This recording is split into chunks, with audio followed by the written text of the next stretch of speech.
გამარჯობა, ეს არის პროექტი დიაგნოზ მიღმა და ეს არის მე-7 ეპიზოდი. დღეს ჩვენ სტუმრად გვყავს ფსიქოთერაპევტი ნინო მენაღარიშვილი. ძალიან საინტერესო ადამიანი, რომელიც ჩვენი პაციენტების მიერ დასმულ შეკითხვებს გასცემს პასუხებს. დიახანი, ჩვენ Facebook გვერდზე ერთადერთმანეთისთვის დავაანონსეთ ფსიქოთერაპევტი ნინო მენაღარიშვილის სტუმრობა დღეს, სადაც პაციენტების მიერ დასმულ კითხვებს გასცემს თავად ნინო პასუხს, ასევე მათი ოჯახის წევრების მიერ და მოგესალმებით ნინო.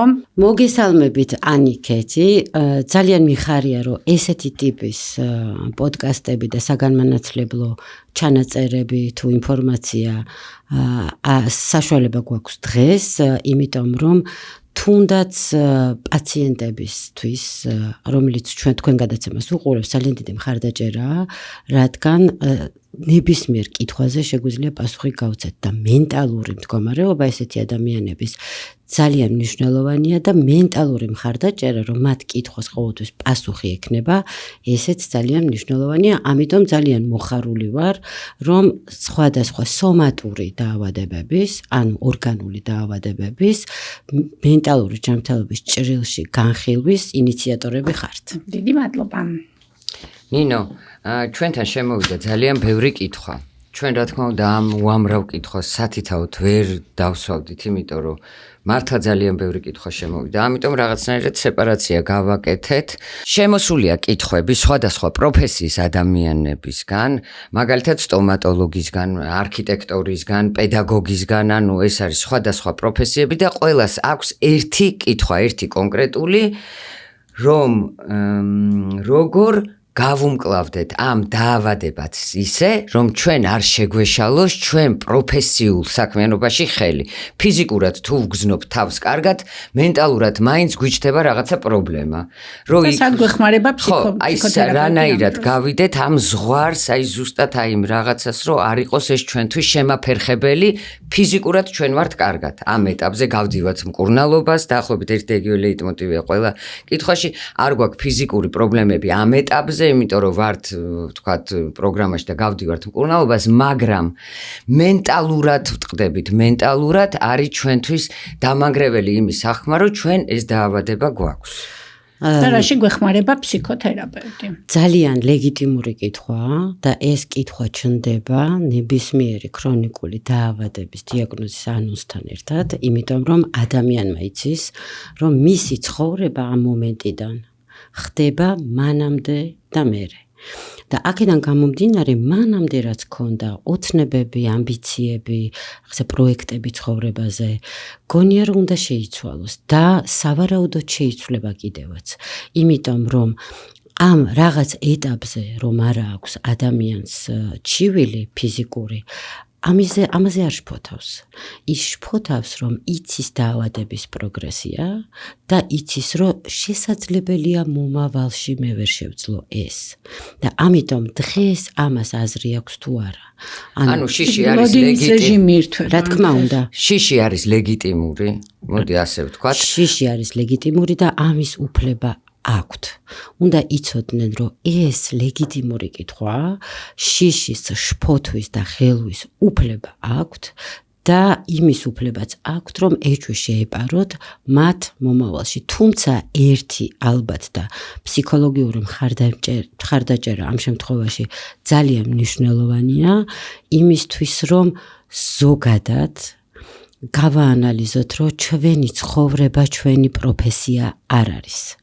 და თუ დღეს ვლაპარაკობთ გაფანტულ სკლეროზზე, ამ შემთხვევაში იმ ადამიანებს, ვისაც ინტელექტუალური სამუშაო აქვს და მისი ფიზიკური უკუსვლა თუ წამოვიდა, ამ შემთხვევაში მათ შეუძლიათ ასევე იყვნენ რეალიზებულები. აქ უკვე უნდა ჩაერთოს საზოგადოება, აქ უკვე ლაპარაკია სტიგმაზე და აქ უკვე ლაპარაკია ელემენტარულად მხარდაჭერაზე, იმიტომ რომ ამ ადამიანებს ქონდეთ იმის საშუალება, რომ გააგრძელონ და მიიყვნენ თავის ოცნებებს, რაც ქონდათ, მაგრამ იმ შემთხვევაში თუ ადამიანის პროფესია დაკავშირებულია ფიზიკურ მობილობასთან, როგორიც არიან პოლიციელები, მეხანძრე, ასე შემდეგ.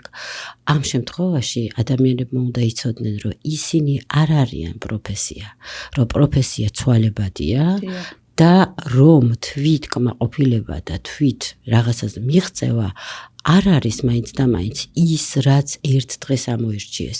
ეს შეიძლება შეიცვალოს, თუმცა ამ შემთხვევაში ზუსტად აქ არის ჩასართველი ფსიქოთერაპია, იმიტომ რომ სიბრაზე ერთ-ერთი გლოვის ფაზაა. მე ვგლოვობ ჩემი თავის ძველ ვერსიას. სიბრაზე და პირველი უარყოფა. არა, რატო? მე რატომ უნდა დამმართო ეს? მე რატომ ვარ ვალდებული, რომ შევიცვალო ჩემი ოცნებები და რაც დიდხანს იქნება ადამიანი გაჭედილი ამ ფაზაში, მით უფრო დიდხანს გადაიწევს აი ეს ადაპტაციის პროცესი ახალ რეალობასთან. თქვენ იძახით ნინო, რომ ორ ეტაპად იყოფა ამ დროს პაციენტის ცხოვრება, რა იყო და რა იქნება მომავალში. ესე იგი, მომავალი არც ისეთი საგანგაშოა, როცა ფსიქოთერაპევტთან ჩარევა აქვს მათ და საუბრები, როცა უხსნის ფსიქოთერაპევტი, რომ ეს არ არის განგაში, ეს არის ჩვეულებრივი მოვლენა, ანუ ყველა ადამიანს შეიძლება დაიმართოს რაღაც დაავადება, მაგრამ ჩვენ შეგვიძლია მშვიდად მივიღოთ ერთ ეტაპად თუ ორ ეტაპად და გავიაზროთ და ვიმეგობროთ. ნახეთ, ეს არის იდეალური ვერსია. თუმცა ამ ვალდებულებასაც ვერ დავადებთ ადამიანებს და კიდევ ვიმეორებ, აქვთ უფლება, რომ იყვნენ გაბრაზებულები ცხოვრებაზე, ბედზე, სამყაროზე, არ ვიცი, ნებისმიერ რაღაცაზე. მათ აქვთ უფლება, რომ გაიარონ ეს ეტაპები, აქვთ უფლება, რომ უიმედოდ იყვნენ, გაბრაზებულები იყვნენ, მაგრამ ფსიქოთერაპევტის როლი ის კი არ არის, რომ იცი რა არის ფსიქოთერაპევტი, რომელსაც არანაირი დიაგნოზი არ აქვს და ჭკვიანი სახით რო ეუბნება ადამიანს, რომელმაც გუშინ შეიტყო, რომ გაფანტული სკლეროზი აქვს და იცი რა არის, ეს არაფერი არ არის და შეგიძლია შენ ცხოვრება გადააწყო. მარტო ეს არ არის ხაზი. ფსიქოთერაპევტის ზუსტად როლი არის, რომ იმ ჩამოვარდნაში, იმ დაცემაში, იმ უიმედობაში გვერდზე მიყვეს და გაატაროს ეს ფაზები და უთხრას, რომ აქ სივრცე, სადაც აქ ამის უფლება, იმიტომ რომ დამერწმუნეთ ესეთ ადამიანებს, რაც არ უნდა უყვარდეს ოჯახის საზოგადოებას, ხშირად არ აძლევენ ამის საშუალებას. მაგაშია საქმე, რა ზუსტად ის მენტალური მხარდაჭერა ჩვენთან კითხვებში ზუსტად ეგ არის, არ არის ფიზიკურ პროფესიებზე საუბარი, ფიზიკური სიჯანსაღე სადაც არის საჭირო, აქ არის მენტალურზე, როგორ მიიღებენ ამას, როგორ გაიგებენ, რომ მე გაფანტული სკლეროზი მაქვს, აქ არის კიდე არცოდნა რო სკლეროზი, გაფანტული სკლეროზი გონიათ მენტალობასთან კავშირში, ანუ ეს ყველაფერი ერთმანეთზე მიბმული არის, ისე რომ ადამიანს სჭირდება ზუსტად ის მენტალური მხარდაჭერა იმისთვის, რომ ამ ყველაფრის გაგრძელება შეძლოს და აქ შემოდის რისი შიში, ზუსტად იმ სტიგმის, ზუსტად იმ სტერეოტიპების, რომლის ნგრევაც უნდა მოხდეს და რამენაირად არ ვიცი მე მგონი დავიწყეთ ცოტა ჩვენ ამ გადაცემას. სტიგმის და სტერეოტიპის ნგრევაში ჩათვალეთ, რომ პირველი აგური დადეთ, იმიტომ რომ ცოდნა და განათლება არის პირველი, რომელიც სტერეოტიპს ანგრევს, განათლება ამ დაავადების შესახებ. თუმცა, ნახეთ, მენტალური მდგომარეობის მნიშვნელოვნება ნებისმიერ დიაგნოზში მნიშვნელოვანია. არც ერთი მენტალური მდგომარეობა არ იწვევს გაფანტულ სკლეროზს, მაგრამ უკვე გაფანტულ სკლეროზში მენტალური მდგომარეობაზეა დამოკიდებული მდგომარეობის გამწვავება.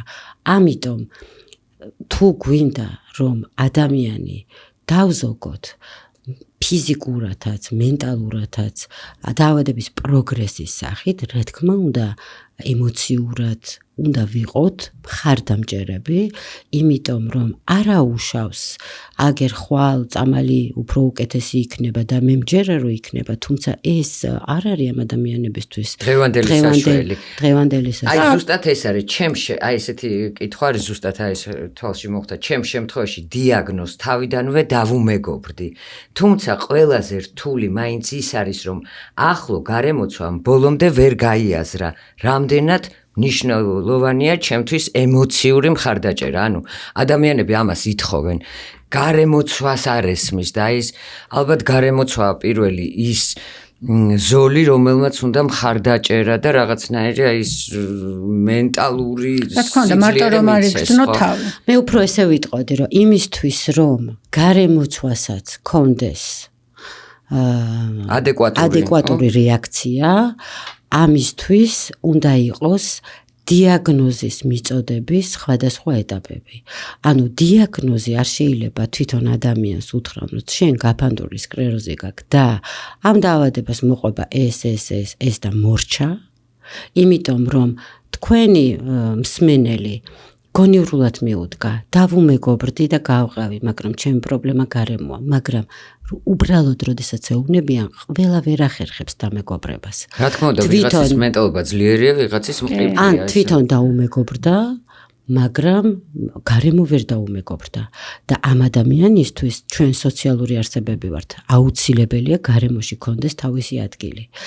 ამიტომ, როდესაც დიაგნოზს ექიმი ეუბნება პაციენტს, ამ დიაგნოზის გაცხადებაში უნდა კონდეს გათვლილი ახლობლებთან შეხვედრა და მათთვის ახსნა. და თქვენი დახმარება, ფსიქოთერაპევტების დახმარება ზუსტად იგივე საფეხურზე უნდა იყოს, როგორც კურნალობის დაწყება. მე ასე კურნალობის დაწყება გეთანხმები, მაგრამ დაწყებამდე სანამ დაიწყება ოჯახის წევრებისთან კომუნიკაცია, მათთვის ექიმისგან ახსნა, თუ რასთან აქვს და რას უნდა ებრძოლოს და რას უნდა გაუმკლავდეს ეს ადამიანი, რამდენად მისთვის მნიშვნელოვანია მხარდაჭერა და ალბათ კარგი იქნება, თუ გაიდლაინ პროტოკოლში ჩაიწერება ფსიქოლოგიური მხარდაჭერაც, ცალკე ოჯახის წევრებისთვის, ცალკე ამ ადამიანისთვის. და ზუსტად ეგ არის, ხა ოჯახის წევრები და მეგობრები უფრო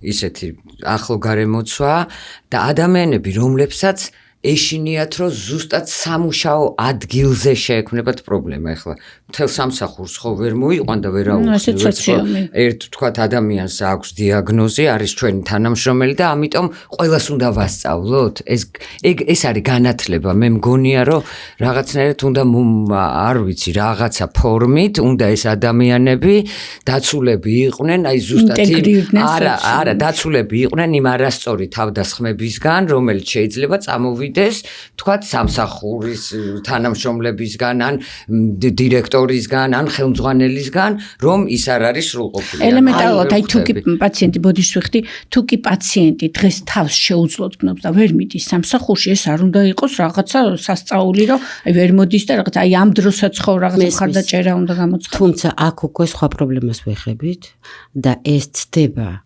სამედიცინო პრობლემას, იმიტომ რომ გეთანხმებით ადამიანის უფლებები და კეთილდღეობა ვერ იქნება დამოკიდებული ვიღაცის განათლებაზე, იქნება რომ ვიღაცას განათლდეს ან ვიღაცის კეთილნებაზე. აქ უკვე მოდის ძირითადი პრინციპი, რომ როდესაც ადამიანი თავს ვერ იცავს, უნდა დაიცვას სახელმწიფომ და კანონმა. აქ უკვე მივდივართ შეზღუდული შესაძლებლობების, თუ არა შეზღუდული შესაძლებლობების დაქირავებული თანამშრომლის უფლებებზე. მან უნდა იცოდეს ეს გარემოს ყველა ცალ-ცალკე ვერ დავივლით და ვერ გავანათლებთ, თუმცა თვითონ ადამიანმა, როდესაც იცის მისი უფლებები და იცის, რომ კანონი მის გვერდზეა და ამას ვერ გადავა ვერავინ, რა თქმა უნდა, კანონის წინაშე ყველა თანასწორები ვართ. მოწონს დამქირავებელს მისი დიაგნოზი, არ მოწონს თუ რას გულისხმობს ამ სკლეროზში, ეს უკვე მისი პრობლემაა და იმისთვის, რომ თვითონ შეეგუოს ამას, ალბათ იძულებული იქნება, რომ გადაშალოს რაღაცა და წაიკითხოს რა არის. მაგრამ ეს უკვე არის შეზღუდული თუ არაშეზღუდული შესაძლებლობების ადამიანების სამუშაო რაღაცა შრომის კოდექსში ძალიან ისეთი მკაცრი ცვლილებების შეტანა. ნინო, როგორია თქვენი ჩართულობა ოჯახის წევრებთან მიმართებაში? აი რა იწყება? პირველი პაციენტი რო გაიგებს, რომ ეს დაავადება აქვს, ნებისმიერ დაავადება ზოგადად, რომ მიდის სახლში, იწყება ოჯახის წევრების ფორიაქი, ხო? ანუ პირველი მხარდაჭერა და რაღაცა ფსიქოლოგის, ფსიქოთერაპევტის ჩარევა ჭირდებათ მე ვთვლი მათ, რომ სწორი მიდგომებით დაიწყონ პაციენტთან კურნალობაც და სოციუმთან ინტეგრაციაც და ასე შემდეგ. მე ვიტყოდი ორივეს ერთად. იმიტომ რომ პირველი ზოგიერთი ტიპის ადამიანებს, როდესაც ესეთ დიაგნოზს ის ანონსს ვეუბნებით. პირველი, იმიტომ რომ რა მნიშვნელობა აქვს გაფანტული სკლეროზი აქვს ადამიანს სხვა დაავადება თუ საერთოდ არაფერი, ყველას თავისი ტრავმა აქვს და როგორც წესი ხშირად აქვთ, რომ იმეც უცრუებ ოჯახის წევრებს, აი იყო შემოსული 25 წლის ახალგაზრდა ადამიანს, იმეც უცრუებ ვიღაცას, შეყვარებულს იმედი არ გაუცრო, ოჯახს იმედი არ გაუცრო. ამიტომ ძალიან მნიშვნელოვანია ოჯახის პოზიცია, როგორ შეხვდება ამას, თუმცა ეს ერთდროულად უნდა დაიწყოს მუშაობა და აქ ძირითადად ორი კატეგორიის მიდგომაა. ან ერთი ოჯახი, რომელიც იწყებს როგორც ვეძახით თეთრ გლოვას, ადამიანი ცოცხალია და უკვე გამოგლოვების პროცესია პოტენციურად შემდეგ რა შეიძლება მოხდეს და ეს ძალიან თრგუნავს, რა თქმა უნდა, იმ ადამიანს ვისაც ეხება, ან მეორე უკიდურესობა, რომ აბსოლუტურად მიუღებლობა აქვს, რომ არა ეს არ არის, იმიტომ რომ რასაც ვერ ვხედავ, იმისი არ მჯერა. და თავიდან ფიზიკურად არაფერი ისეთი დიდი ხილული არ არის, თუმცა ეს ადამიანები ცუდად გრძნობენ თავს და ეს არის მუდმივი, როგორც წესი თავიდან არის ქრონიკული მუდმივი დაღლილობის შეგრძნება. და დღევანდელ საზოგადოებაში ადამიანი რო ამბობს დავიღალე, თითქოს საზოგადოება ამის უფლებას არ აძლევს. დაიღალე, ის კი ზარმაც იყარ. რა თქმა უნდა დაიღალე. აი ზუსტად აი ეს კითხვა არის უკაცრავად აი ერთი რომ ჩემი ოჯახის წევრებსა და მეგობრებს ხშირად არ ესმით ჩემი ქრონიკული დაღლილობის, რადგან ვიზუალურად სრულიად ჯანმრთელად გამოვიყურები, როგორ ავუხსნა მათ ჩემი მდგომარეობა, ისე რომ ეს მუდმივ წუწუნად ან სიზარმაცედ არ აღიქვან. ეს არის უბრალოდ არ რაღაცნაირი სიჯიუტე მის გარემოცვაში არ აღიქვავენ, რომ შეიძლება ეს იყოს დაავადებისგან გამოწვეული დაღლილობა, ну ეს რაღაცა არ ვიცი რანაირად თქო და სოციუმმა გაგიგოს და სინამდვილეში ხან ნათქვამ სიტყვას არ ენდობი. ხო და აი ძალიან კარგია და თუ ვინმეს ახლობელი უსმენს ამ პოდკასტს, იცოდნენ რომ საშინელებაა, როცა ადამიანი ებრძვის და ცდილობს გაუმკლავდეს აი ესეთ სერიოზულ დიაგნოზს და კიდე იძულებულს ვხდით, რომ კიცებაში წავიდეს, რომ მე ზარმაცი კი არ ვარ, ცუდად ვარ. ანუ უნდა ამტკიცოს ეს ცუდად ყოფნა, როცა თავისი 1000 ფიქრები და 1000 შიშები აქვს. ამიტომ ეს, როდესაც ადამიანი ამბობს, რომ მე ცუდად ვარ, ჩემი დიაგნოზია ეს თუ ეს, არ არის საჭირო განსჯა. ეს განსჯა არაფერი არ გეტყობა. რა ვიცი, ჩვეულებრივად ხარ, ეს ხო განსჯაა. დიახ, გამოდის რომ ისედაც ენერგია წარსმეული ადამიანი კიდე ხელახალი ენერგიის მოპოვებას იწყებს, რომ დაგიმტკიცოს, რომ მე მართლა ვარ. მაგრამ აქ აი სამუშაო გარემოსი არ იყოს, თვითონ ადამიანს უნდა კონდეს მყარი რწმენა, რომ არავისთან არაფერი დასამტკიცებელი არ აქვს და ვინმეს თუ იმეც უცრუებს ეს მისი პრობლემაა, ვინც მასზე იმედი დადო, რომ მისი არ არის ეს არავის არ დაპირებია, რომ მე ავათ არასდროს არ გავხდები, რომ შეძლებოდა თავისთვისაც გააკეთებდა. აი ზუსტად ეს არის, ხშირად განვიცდი, რომ დავკარგე ის ენერგიული და დამოუკიდებელი ადამიანი, ვინც დიაგნოზამდე ვიყავი. როგორ გავიარო ეს პროცესი, როგორ შევძლო ახალი რეალობის მიღება, ანუ ადამიანმა, რომელმაც დაიჯერა დაკარგა თავისთავი რა, იყო ენერგიული, იყო აქტიური და დაავადებამ სადღაც მიუსწრო და მოხდა მისი გარდასახვა. რანაირად უნდა მიიღოს დაავადება, რასაც ჩვენ სულ ვიძახით, რომ უნდა აღიაროს, მიიღოს, გაიგო. მიიღო, აღიარა და გააგრძელა ცხოვრება. ნახეთ, ამ ადამიანმა თავის თავი არ დაკარგა. ეს ადამიანი ბევრად უფრო მნიშვნელოვანია და ზოგადად ადამიანი ვიდრე ენერგიულობა თუ უნერგიობა. უბრალოდ ამ ადამიანმა გაანალიზა, რომ ისეთი როგორიც იყო, ვეღარ იქნება სხვანაირი. იქნებ უკეთესი იყოს. იქნება სხვანაირი, უბრალოდ გადაფასება მოხდება ფასეულობების, რა არის მნიშვნელოვანი, რა არ არის მნიშვნელოვანი და იქნება თავის უბრალოდ სხვანაირი ვერსია, შეიძლება იმდენი ენერგია არ ქონდეს, მაგრამ ბევრად უფრო გაცნობიერებული და იმედი მაქვს, რადგან ესეთი ფორმით არის კითხვა დასმული, ეს ადამიანი საკმაოდ გაცნობიერებული ადამიანია და მისი ცხოვრება სხვანაირ ინტერესს შეიგრძნობს და მიხვდება, რომ არაენერგიულობაც არ შესაძლებელია, რომ არ იყოს მაგალითად ის პირობა, რომ ცხოვრება ვერ ჩაგბიჭოს, ვერ შეირგოს და თვით რაღაცა კმაყოფილების შეგრძნება არ ქონდეს. რა თქმა უნდა, ჩვენ გვყავდა აქ პაციენტები, რომლებიც პროფესია შეიცვალეს, სხვა პროფესიები ისწავლეს, რა ვიცი, ბევრად აქტიურები ხო, რა თქმა უნდა, მაგრამ ეს უნდა მოერგონ ამ რაღაცა ცხოვრების წესს, ზუსტად ამას ვეძახით ჩვენ დამეგობრებას. კიდევ ერთი თემა. ვფიქრობ, რომ დრო ჭირდება, არა ნინო, დრო ჭირდება პროცესი და მხარდაჭერა და ადამიანი, რომელიც დაეხმარება ამის ეტაპები. და ეს ადამიანი უნდა იყოთ თქვენ, მე ვფიქრობ, რომ ფსიქოთერაპია ასეთ დაავადებებში, როგორც არის, ეს აუცილებელია, აი, რაც დრო გადის, მით უფრო წმუნდები, რომ ეს ზუსტად არის იმდენად საჭიროა, რომ ვერავინ ვერ მიცემს. ჩვეულებრივი ადამიანი, რომელსაც თქვათ, არ აქვს განათლება, მიცემს, ხარში დაუდგება, სხვა ენერგიას მიცემს, მაგრამ თქვენ უფრო სხვა ენერგიას მიცემთ და სხვა ხედვას და სწორ გზას დაანახებთ. მე ვარ პაციენტი, ნინო, ანუ მიჭირს, გავიგე, გააზრება და აი მჭირდება ადამიანი, რომელიც კარგად ამიხსნის, ჩამახედებს და მაგრძნობინებს თავს, რომ მე კი არ დავკარგო ჩემი თავი, სადღაც კი არ დავიკარგო, თვითონ ჩემში არ დავიკარგო. აი უბრალოდ ფსიქოთერაპევტის 1-2 წინადადებითაც კი პირიქით პირველი ნაბიჯი გადავდგა, ასევე დიდი იმედი ჩაუსახო ოჯახს, რომ ბრძოლას ყოველთვის აქვს აზრი და აი მეც ვფიქრობ, რომ ძალიან ღირებულია თქვენი ჩართულობა ნებისმიერი დიაგნოზის ღირებული არა, აუცილებელია გეთანხმებით, იმიტომ რომ მეგობარი რო ეუბნება, რომ არა უშავს, ეს სუბიექტურია და მეგობრის ვითომ უმარტივებს. აი როგორც დედები რო შვილებს ეუბნებიან, ვაიმე რა ლამაზი ხარ და იმას არ ჯერა, იმიტომ რომ იცის რომ დედას უყვარს და სუბიექტურია. მაგრამ როდესაც პროფესიონალი ეუბნება, ეს ობიექტურობა ბევრად უფრო ვალიდურია. კი ბატონო. კიდევ ერთი თემა და ეს თემები არ დასრულდება არასდროს. კიდევ ერთი თემა, რაც არის ძალიან აუცილებელი, რომ ვახსენოთ, აი ესეთი კითხვაა.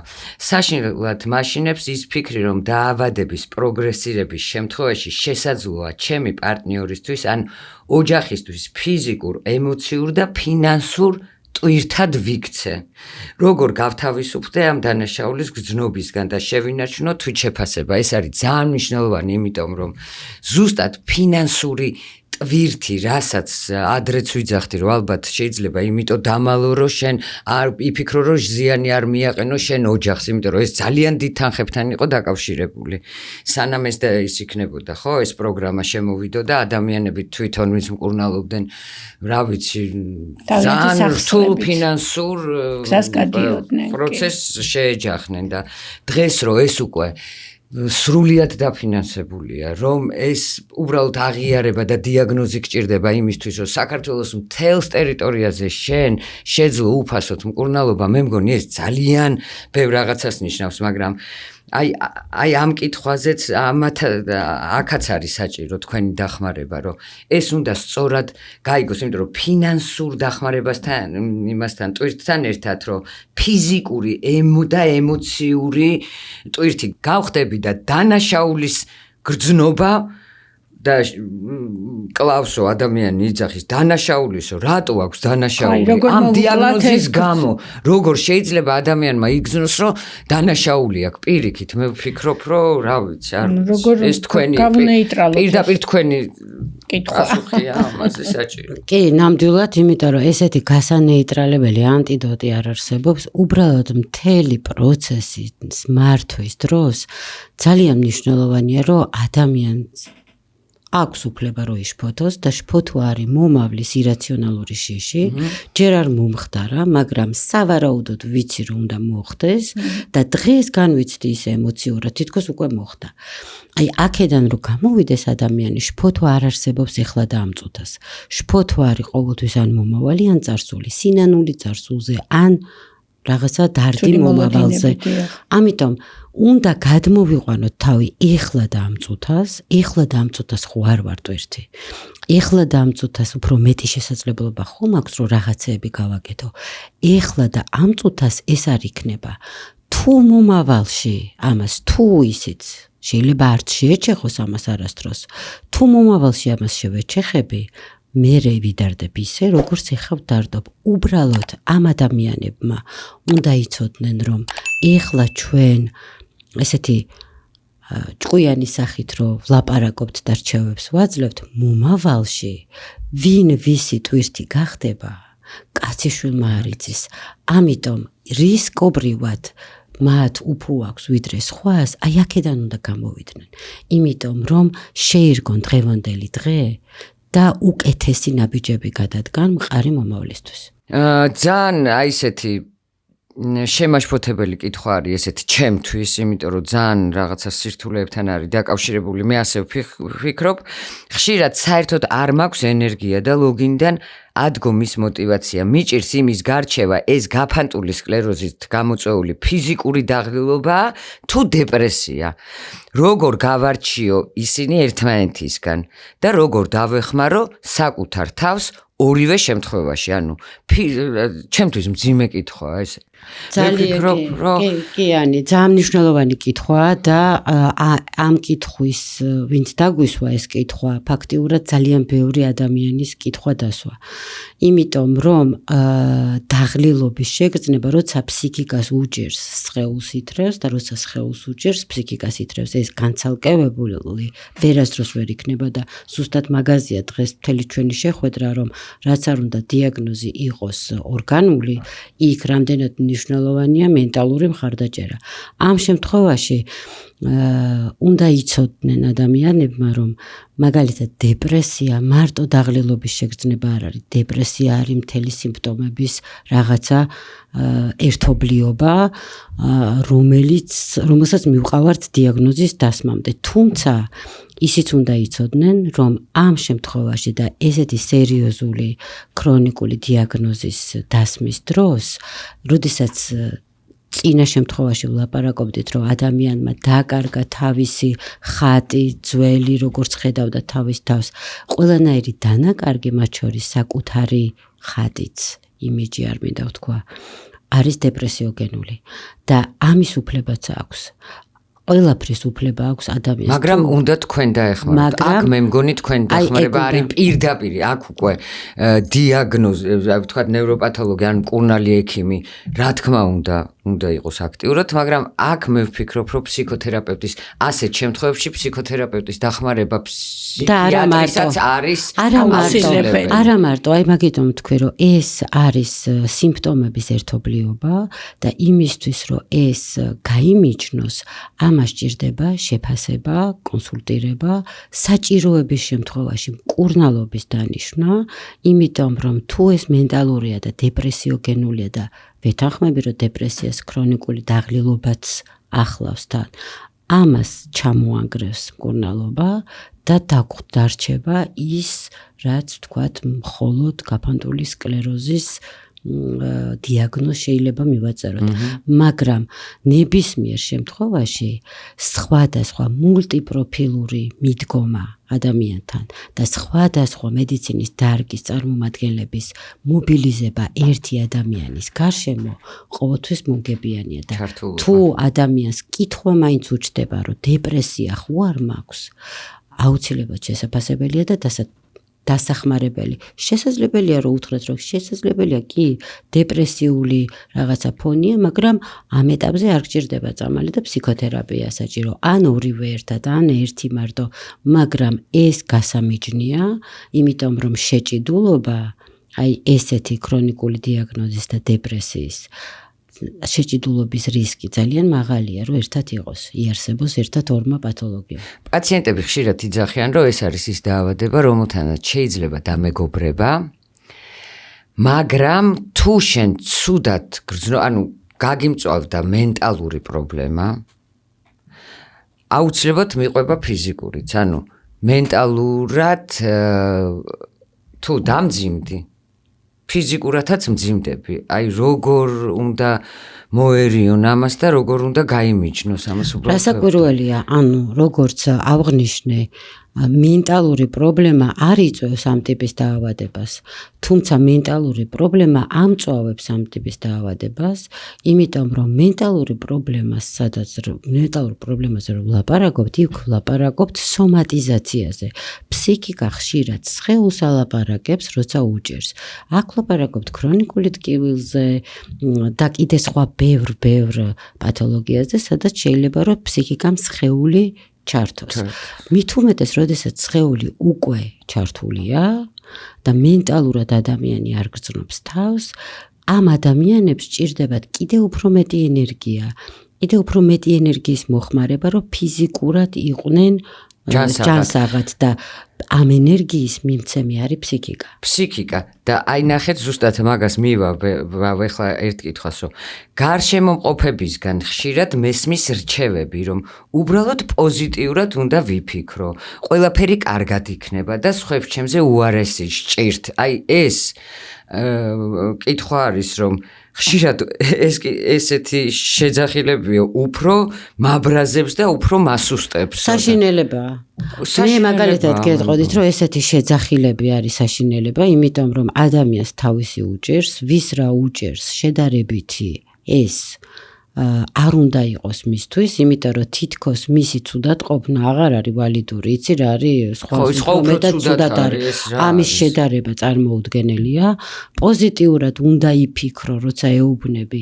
თითქოს ვალდებულებაში უდებ ადამიანს და იმიტომ არის ცუდად, რომ თვითონ ვერ მოახერხა პოზიტიურად ფიქრი. ანუ მიუხედავად იმისა, რომ ცუდად არის ადამიანი, კიდე დანაშაულის გრძნობას კიდებ რომ ავალებ, რომ ეს იმიტომ არის ესე, რომ შენ ვერ ახერხებ კარგად იყო ეს წარმოუდგენელია. პოზიტიურად იფიქრო. თუმცა სხვა სხვის ომში ბრძენია, იმაშიც ეჭვი არ მეპარება, რომ ამ ფრაზების მთქმელ ადამიანებს საუკეთესო უნდათ ამ ადამიანისთვის და გონიათ რომ ამით ეხმარებიან, მაგრამ ყველამ უნდა იცოდეს, რომ სიჯანსაღესთან რაც ასოცირდება, რომ თუ გინდა შეგიძლია, როცა ადამიანი გეუბნება რომ ცუდად არის, უნდა მოერგო და იფიქრო, რომ როცა შეიძლება, მაშინ მოუნდება. და ეს არის ყველაზე დიდი ცვლილება ამ ადამიანების ცხოვრებაში. საერთოდ ერთი ფრაზით რო შევაჯამოთ, ის ჩივილი, ის გულის ტკივილი, ის ოცნებების გადაფასება, რაც აქვთ ადამიანებს, ზუსტად ამ კითხვას სვავენ, რომ მე ადრე ვცხოვრობდი ისე, რომ მეგონა რომ თუ მინდოდა შემეძლო და ეხლა უნდა გადავკეთდე ისე, რომ მაშინ უნდა მინდოდეს, როცა შემიძლია და როცა ესეთი ტიპის რაღაცას ვეუბნებით, რომ რა არის, თავი ხელში აიყვანე, პოზიტიურად იფიქრე, აი საერთოდ გავდივართ მზრუნვიდან, მხარდაჭერიდან და კიდე უფრო უარეს პასუხისმგებლობას ვადებთ ამ ადამიანებს მხრიდან. ამ საუბრიდან გამომდინარე, ნინო გამაქვს ესეთი დასკვნა და მე როგორც ფონდის ხელმძღვანელი მინდა ავიღო პასუხისმგებლობა, რომ ფსიქიატრისა და ფსიქოთერაპევტის ჩართულობა, გარდა იმისა, რომ პროგრამა მედიკამენტური მკურნალობა დღეს უფასოა და სახელმწიფომ ეს დააფინანსა, ძალიან მნიშვნელოვანია. ან ცნობადობის ამაღლებასთან, პროგრამის ჩართულობასთან, რასაც მედიკამენტური მკურნალობა ქვია, ფსიქოლოგიის და ფსიქოთერაპევტის და ფსიქიატრის ჩართულობა ყველაზე მნიშვნელოვანია. ეს თანაბარი მენტალური რეაბილიტაციის კუთხით უნდა გატარდეს, რაზეც ვფიქრობ, რომ მომიწევს დღეიდან უფრო მეტი აქტიურობა და ჩართულობა. და აი მინდა ესეთი კითხვა დაგისვათ, რომ რა ეტაპზე და როგორ უნდა დავიწყოთ თქვენთან მომართვა და თქვენი ცოდნის გაზიარება, თანადგომა, ასე ვთქვათ, რომ მივიღოთ აი კარგი მენტალური მხარდაჭერა. აბსოლუტურად გეთანხმებით და მარტო ამ შემთხვევაშიც არა. მედიცინა ზრუნვის გარეშე არის შეკეთება. სხვა არაფერი. ანუ შესაძლებელია, რომ დემიელინიზაციის პროცესი შეჩერდეს, მაგრამ ეს იქნება ტექნიკური შეკეთება და ადამიანის აღდგენა ვერ იქნება. ამიტომ ჩართულობა ფსიქიატრის, ფსიქოთერაპევტის თავიდან პირველივე დღიდან აუცილებელია იმისთვის რომ სწორედ იყოს მიწოდებული, იმიტომ რომ ნახეთ, ადამიანები ესე ვართ მოწყობილი, ნებისმიერი ინფორმაციის გადახარშვის უნარი გვაქვს. თუ სწორად იქნება მოწოდებული, მაგრამ თუ როგორ არ არის მისაღები ადამიანისთვის, რას ეუბნები, ვეღარ ხარშავს. ამიტომ პირველივე დღიდან არის ჩასართავი საჭიროების ამებრ მენტალური ჯანმრთელობის თქვათ, კურნალობის მიყოლა და მხარდამჭერი თუ ანალიტიკური ფსიქოთერაპია, რომ არსი ადამიანის არ არის მხოლოდ მისი პროფესია თუ ფუნქცია, თუმცა ეხლა რა თქმა უნდა, ბევრი შემეკამათება, იმიტომ რომ ესე ვცხოვრობთ, მაგრამ რეალურად, როდესაც ადამიანი რაღაცა დიდ განსაცდელს უყურებს, ბევრ რაღაცას აფასებს.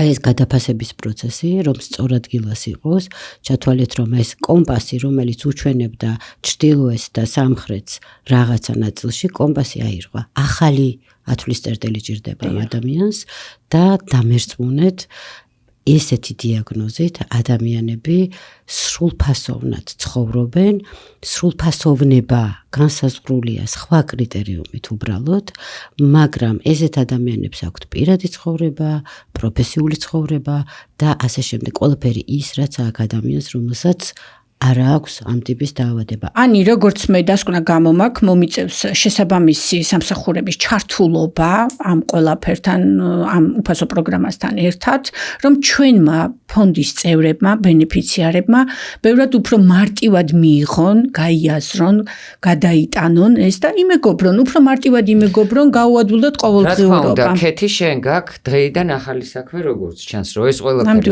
მომობილიზო და რაღაცნაირად როგორც აქამდე მოიტანე, რომ ყველასთვის ხელმისაწვდომი და სრულიად უფასო გახდა სამკურნალო წამალი, ასევე მენტალური სიჯანსაღისთვის უნდა რაღაცნაირად მობილიზდეთ ერთად და გავიაროთ ეს რთული გზა, რომელიც იმედი მაქვს, რომ ესეც დაფინანსდება და იქნება რაღაცნაირ ერთ სისტემაში. და ნინო, ეხლა მე მინდა კითხოთ, სანამ ეს მოხდება და სანამ გახდება ზუსტად იგივენაირად ხელმისაწვდომი, სად მოგმართონ პაციენტებმა, თქვენ კონკრეტულად რამე დაფინანსება ფარავს თუ არა სადაზღვევან რაღაცა და სად მოგმართონ კონკრეტულად თქვენ ასეთმა პაციენტებმა?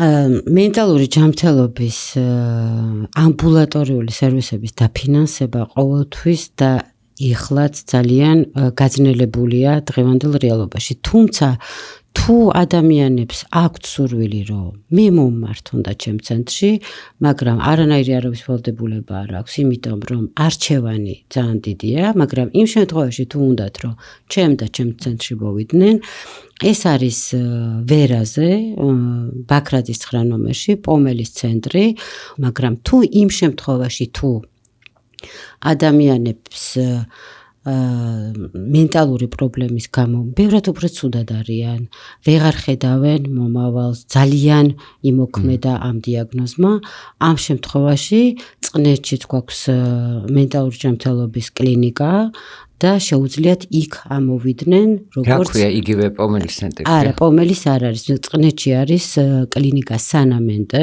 ეს არის კერძო მენტალური ჯანმრთელობის კლინიკა.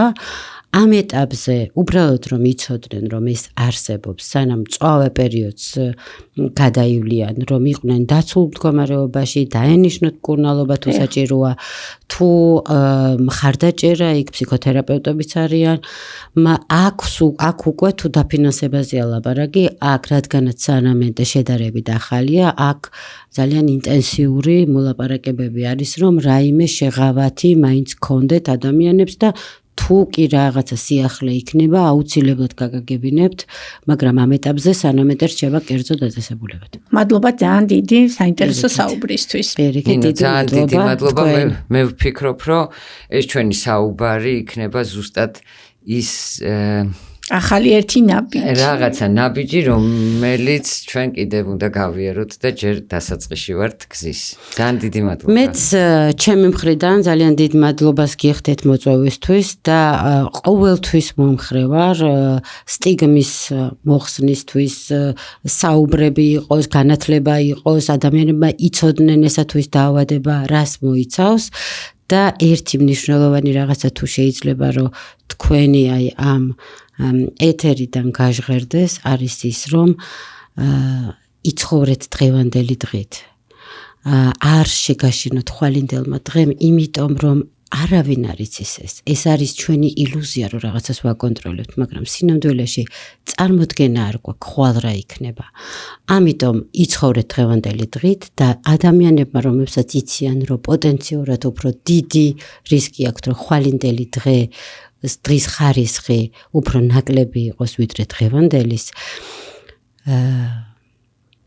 მე ვიტყოდი რომ გამოხატეთ ემოციები, გააქვთ უფლება რომ ცუდად იყოთ, იმიტომ რომ ცუდად ყოფნას აუცილებლად კარგად ყოფნას მოყვება და წარმოდგენა არ გვაქვს ცხოვრება რას გვემზადებს. იქ სადაც უმზეა, იქ უდაბნოა, იქ სადაც უწვიმს, იქ ჭაობია, ალბათ სიცოცხლე იქ ჩქებს, როდესაც აი ამ ორი მოვლენის მონაცვლეობაა და აუცილებლად ადამიანები ფიზიკურობიდან გამომდინარე მიხვდებიან რომ მარტო ფიზიკურობიდან გამომდინარე არ არის მიღწევა.